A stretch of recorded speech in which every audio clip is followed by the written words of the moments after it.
DCB മീഡിയയുടെ പുതിയൊരു വീഡിയോയിലേക്ക് സ്വാഗതം. ഇന്ന് ജൂൺ 13 വെള്ളി. ഇന്നും തുടർന്നു വരുന്ന ദിവസങ്ങളിലും നിങ്ങൾ അറിഞ്ഞിരിക്കേണ്ട പ്രധാന വാർത്താ അപ്ഡേറ്റുകളാണ് ഷെയർ ചെയ്യുന്നത്. ചാനൽ ആദ്യമായി കാണുന്നവർ സബ്സ്ക്രൈബ് ചെയ്യുക.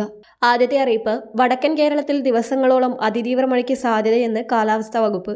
ശനിയാഴ്ച മുതൽ 16-ാം തീയതി വരെ വിവിധ ജില്ലകൾക്ക് ചുവപ്പ് മുന്നറിയിപ്പാണ് നൽകിയിരിക്കുന്നത്. 15-നും 16-നും സംസ്ഥാനം മുഴുവൻ പെരുമഴ പ്രതീക്ഷിക്കാം. വടക്കൻ ജില്ലകളുമായി അതിർത്തി പങ്കിടുന്ന കർണാടകത്തിന്റെ പ്രദേശങ്ങളിലും കനത്ത മഴയ്ക്ക് സാധ്യതയുണ്ട്. കേരളത്തിലെ നദികളിലേക്ക് കൂടുതൽ വെള്ളമെത്താൻ ഇതിടയാക്കും.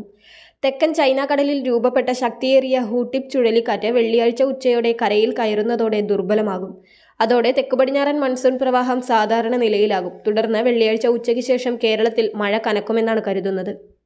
അടുത്ത അറിയിപ്പ്, റിസർവ് ബാങ്ക് റിപ്പോ നിരക്ക് 0.5% കുറച്ചതിന് പിന്നാലെ ബാങ്കുകൾ സ്ഥിര നിക്ഷേപങ്ങളുടെയും വായ്പകളുടെയും പലിശ നിരക്കുകളും കുറച്ചു തുടങ്ങി.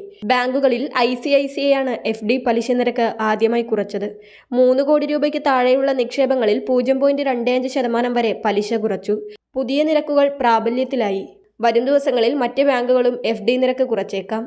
അടുത്ത അറിയിപ്പ്, ഇസ്രായേലിന്റെ ആക്രമണത്തിന് പിന്നാലെ രാജ്യത്തിന്റെ വ്യോമപാതയടച്ച് ഇറാൻ.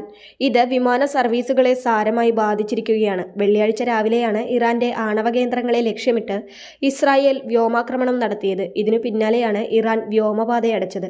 ഇതേ തുടർന്ന് എയർ ഇന്ത്യ 16 വിമാനങ്ങൾ തിരിച്ചു വിളിക്കുകയോ വഴിതിരിച്ചു വിടുകയോ ചെയ്തിട്ടുണ്ട്. അടുത്ത അറിയിപ്പ്, ആലപ്പുഴ പുറംകടലിൽ MSC എൽസാത്രി കപ്പൽ മുങ്ങി. എണ്ണയും രാസവസ്തുക്കളും വെള്ളത്തിൽ കലർന്ന സംഭവത്തിൽ പരിശോധനയ്ക്കായി ശേഖരിച്ച കടൽ മത്സ്യ സാമ്പിളുകൾ ഭക്ഷ്യയോഗ്യമാണെന്ന് സെൻട്രൽ ഇൻസ്റ്റിറ്റ്യൂട്ട് ഓഫ് ഫിഷറീസ് ടെക്നോളജിയുടെ പ്രാഥമിക അന്വേഷണത്തിൽ കണ്ടെത്തിയിരിക്കുകയാണ്. മത്സ്യ സാമ്പിളുകൾക്ക് രുചിമാറ്റമില്ലെന്നാണ് കണ്ടെത്തൽ. മത്സ്യത്തിന്റെ ഗുണനിലവാരമാണ് സ്വിഫ്റ്റ് പ്രധാനമായി പരിശോധിച്ചത്. എറണാകുളം, ആലപ്പുഴ, കൊല്ലം, തിരുവനന്തപുരം എന്നിവിടങ്ങളിലെ കടലിൽ നിന്നും 30ഓളം മത്സ്യ സാമ്പിളുകൾ ശേഖരിച്ച് രുചിയും ഘടനയും മറ്റും പരിശോധിച്ചായിരുന്നു പഠനം. കടൽ വെള്ളത്തിന്റെ സാമ്പിളുകളും പരിശോധനയ്ക്ക് വിധേയമാക്കി.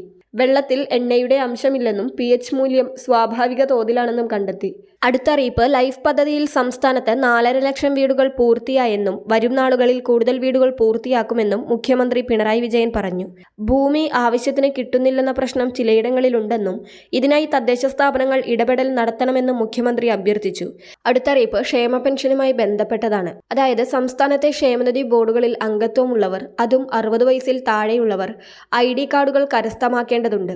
ഓരോ ബോർഡിനും അതിൻ്റെതായ പ്രത്യേക വെരിഫിക്കേഷൻ കാർഡുകൾ ഉണ്ടാകും. ഗുണഭോക്താക്കളെ തിരിച്ചറിയുന്നതിനു വേണ്ടി ഭാവിയിൽ വിവിധ ആനുകൂല്യങ്ങൾ അവർക്ക് നൽകുന്നതിനു വേണ്ടിയൊക്കെയാണ് ഈ ക്രമീകരണം വരുത്തിയിട്ടുള്ളത്. അപ്പോൾ കാർഡ് എടുക്കുന്നതിനും അതിന്റെ അപ്ഡേഷനുമായൊക്കെ ബന്ധപ്പെട്ട കാര്യങ്ങൾക്കായി അക്ഷയ കേന്ദ്രങ്ങളെയോ മറ്റ് ഓൺലൈൻ സർവീസ് കേന്ദ്രങ്ങളെയോ സമീപിക്കുക. വളരെ പ്രധാനപ്പെട്ട ഈ വാർത്താ അപ്ഡേറ്റുകൾ മറ്റുള്ളവർക്കു കൂടി ഷെയർ ചെയ്യുക.